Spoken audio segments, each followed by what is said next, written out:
Guys, welcome to today's lesson. My name is Srinidhi. I'm an educator on Unacademy. I teach English grammar on this platform. You guys can follow me on Unacademy by downloading the Unacademy learning app on your phone, and please do check out the YouTube channel as well. So in today's lesson, just like the previous lessons under this course, we will be learning a few words for the vocab and its meaning, its synonyms, and also examples in the form of sentences. So here we go. Hey guys, so this is lesson 3 under the course Daily Hindu Analysis. As I told you all in the previous lesson, this is from the 20th March 2018's newspaper. So I told you all that newspaper had enough of new words, so I didn't want to, leave it at that. So I thought I'll make 3 videos out of it. So here is the 3rd video of the same newspaper. So let's get started with today's set of words. The first word is infidelity. Infidelity is a noun. That means when a married person has physical relationship with another person, it's called infidel. Synonyms are betrayal and faithfulness. Okay, so example, Paul and Sasha got a divorce because Sasha discovered Paul's infidelities. So that means Paul was cheating on Sasha. That's nothing but Paul is infidel. Okay, infidel is nothing but infidelity is when you are married and you cheat on your partner with somebody else. So the second word is revamp. Revamp is a verb that means to make changes to something in order to try and improve it. So something's already nice, but you want to improve it even more, so you make changes to it. Okay, the main purpose for you to do that change is to improve that already existing product. Synonyms are restore, fix up. So example, the government has accepted that it is time to revamp the education system. That means it's high time that we improve the education system, or we bring in changes in order to improve the already existent educational system in India. So that is revamp. Okay, next word is to turn a deaf ear. So to turn a deaf ear means to deliberately be unresponsive. That means you deliberately ignoring somebody. Deliberate, we already did this in course 1. That is on purpose. You doing it with your consciousness. So I know somebody is calling me. I know somebody is asking for my help, but I turn a deaf ear because I don't want to help them. That is not by mistake, but I know what I'm doing. Okay, so that is to turn a deaf ear. Synonyms, ignore. Okay, example, Diana repeatedly complained to her employers about the inequality at workplace, but they turned a deaf ear. So this is a very debate, a topic that is very suitable for a debate, to have equality at workplace or not. So these days companies have been working on that. So that means, so she's been complaining about inequality, so she's being not treated just like any other man of the same card. So yesterday's lesson, card, group of people who train for the same purpose. So she's keeping on complaining, but the employers turn a deaf ear because they don't want to help her. They know she's complaining, they know that they can do something, but they remain ignorant or indifferent. So we call that as to turn a deaf ear. Next one is savor. Savor is a verb that means to enjoy something. For example, I savored the dish. That means I enjoyed every spoon of the dish that I ate. I savored the new ice cream flavor that I tried. That means every single spoon I took from the scoop, I enjoyed it. So that means I savored it. That means I encrypted in my memories, or I registered it in my memory, or something like that. So synonyms, relish. I relished my meal. That means I enjoyed my meal. Like, so that's a very banal word, like. So relish or savor is a very sophisticated word that just pumps up your level of vocab to an extent. Example, after independence, the people savored their freedom. So savor does not exactly mean food. It also to enjoy, right? So after independence, so I gave you the examples in oral for eatable. So here, after independence, people savored their freedom. That means people enjoyed their freedom. Next one is bling. So the word itself sounds fancy. Bling, that means expensive or fancy jewelry.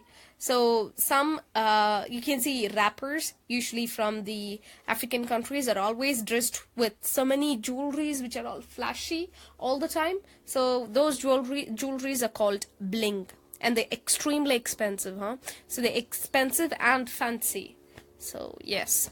So example, the actor spent the night brooding over his lost bling. That means he felt so sad that he kept on cribbing about his lost expensive fancy jewelry. Next one, myriad. A myriad of people or things, of people or things is a very large number or great variety of them. So if people are in large number, or if you have variety of people, or if you have variety of things, we call it a myriad of people or myriad of things. Okay, nothing but a large number of people or large number of things, or variety of things or variety of people. Nothing but myriad of people. Example, synonyms: innumerable, countless. So you can't just count it, so countless, and you cannot even number them. So parents face a myriad of problems to bring up their kids. So it's a known fact that parents go through a very, very hard time to bring up their kids in the right way. So they go through a myriad of problems. That means they go through a mountain of problems. Next one is Tiff. And there is a difference between stiff and tiff. So S in the beginning means something that is very hard. So the cloth was stiff. That means it was not like a normal cloth, cotton cloth, which could be folded. It was like a cardboard. So that's tiff. Tiff without an S, without S being pronounced, is a noun. That means a small, unimportant quarrel between two close friends or close related people. So close related people could also mean boyfriend, girlfriend, or husband and wife, or two close friends for that matter. So a small, very small, mere petty issue that causes a quarrel between them is called a tiff. Okay, that's not between you and an unknown person. That's not a tiff, that's a quarrel. So when you have a small fight with your close friend or with your partner, it's called a tiff. Okay, synonyms: fight, disagreements. Example, Diane and Michelle had a tiff over a petty issue. So petty issue is a mundane issue, or a very small issue which is not even worth talking about it. So Diane and Michelle had a tiff over a petty issue. That means Diane and Michelle must be closely related or best friends or close friends for this to be used in the sentence. Okay, so before I go to the proverb for the day, I will give you guys the pronunciation just like any other lesson. Infidelity, revamp or revamp. Revamp, to turn a deaf ear. Savour, bling. Myriad, Tiff. So simple as that. So proverb for the day, yesterday's the proverb that I suggested in the last lesson was, beauty is in the eye of the beholder. So that means people have different perceptions. People have different ways of looking at the same thing. For example, for me, a pretty dress might not be a pretty dress for you. So a kid might be beautiful to me, but in your eyes, that kid might be ugly. So beauty is in the eye of the beholder. So people have different ideas and views about what beauty is, and not all of them have the same opinion. So beauty is highly subjective. That means it can differ from person to person, but it cannot be objectified or judged objectively. For example, that means you cannot have rules as to say if these rules are fulfilled, that means this product is beautiful or this person is beautiful. No, it's subjective. That means it differs. So never judge a person on what they look, because beauty is on the inside. So that's another proverb for another day. So beauty is in the eye of the beholder. That means people have different perspective to look at the same thing. So even the ugliest person on earth might be found beautiful by somebody else, because everybody has different thoughts. Everybody has different ways of seeing the same thing. So beauty is in the eye of the beholder. That means it is in the eye of the person who's looking at you or who's looking at that product. So that's it.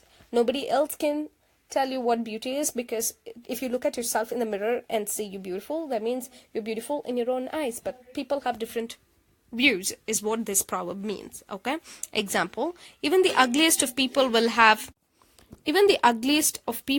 have someone who finds them attractive, for beauty is in the eye of the beholder. So just like I said, so beauty is in the eyes of the person who's looking at you or that product. So yes, the proverb for that I suggest for this lesson is better late than never. Better late than never. Pay attention, it is than, THAN. I've written that. I'm sorry for that. THAN, than never. So that's it for today. Thank you so much for your time. I'll see you guys in the next lesson. Until then, bye-bye.